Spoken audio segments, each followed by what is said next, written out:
tidy. All's well with me. I was the widow.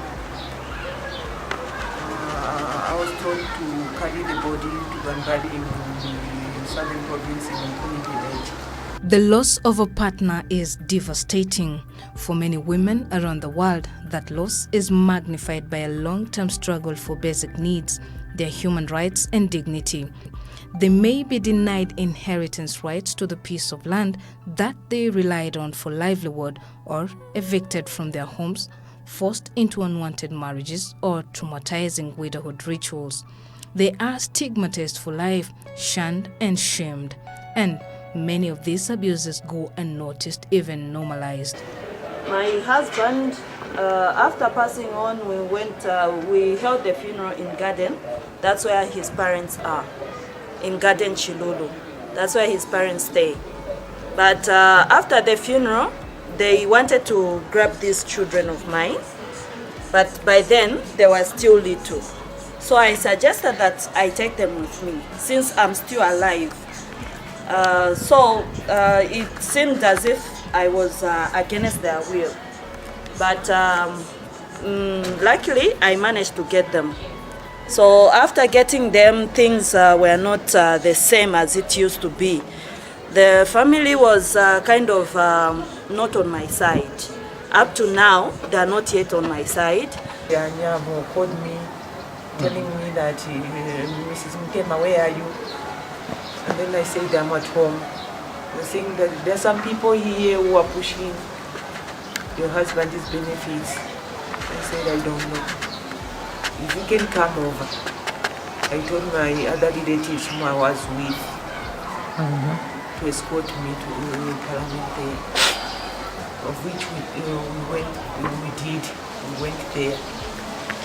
Just to find out from there, they have said that they have chosen the administrator.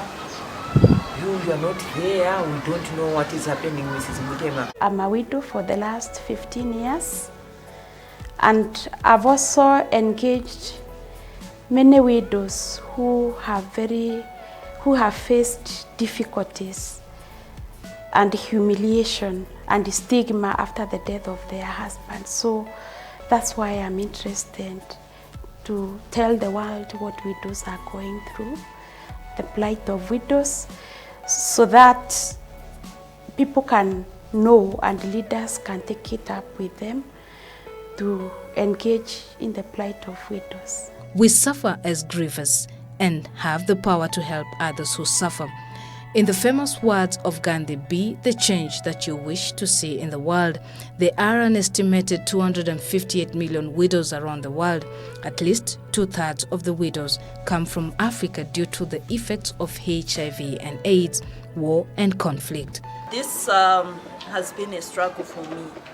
My husband's family are nowhere to be seen.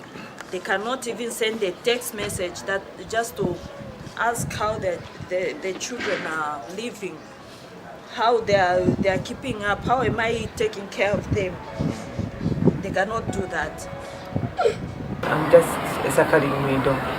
I've suffered. My friends, because I don't have parents, because if I had parents, I was going to go back where my parents, they are all dead. He died early morning, and his relatives said I killed him. It's my niece. Some were saying, we want money. This woman had hidden some money because they knew that we did have a lot of money. But unfortunately, some of them said no, but this man finished all the money. He took all the money where he was going.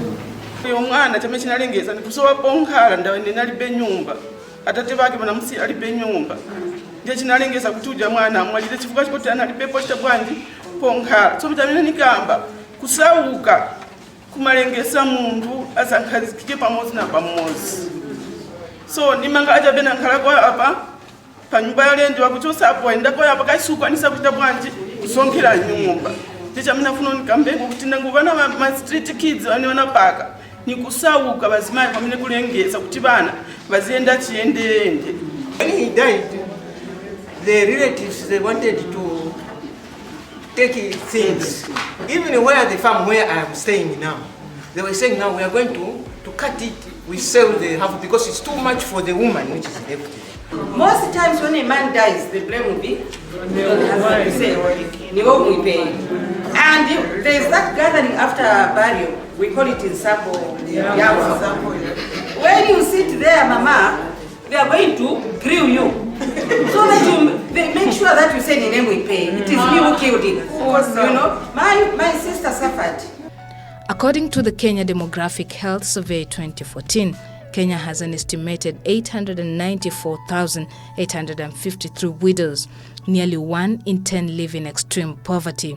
As women, they have specific needs, but their voices and experiences are often absent from policies that impact their survival. Widows have been stigmatized to an extent that they don't talk anything about themselves. They are not able to express themselves.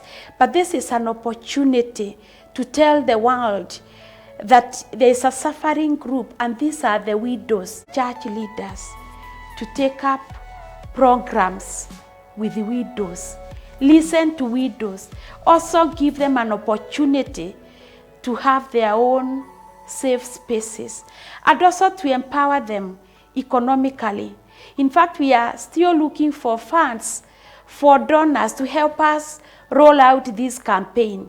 And what we are doing is to give churches that have widows programs an incentive, a small incentive, to help them run those programs. Many of them have applied for the funding, but we have very little. We cannot even help more than 10 at the moment. So we are calling upon well-wishers to support us with the funding so that we may be able to reach out to as many widows and as possible to change their plight and also to change people's attitudes towards widows.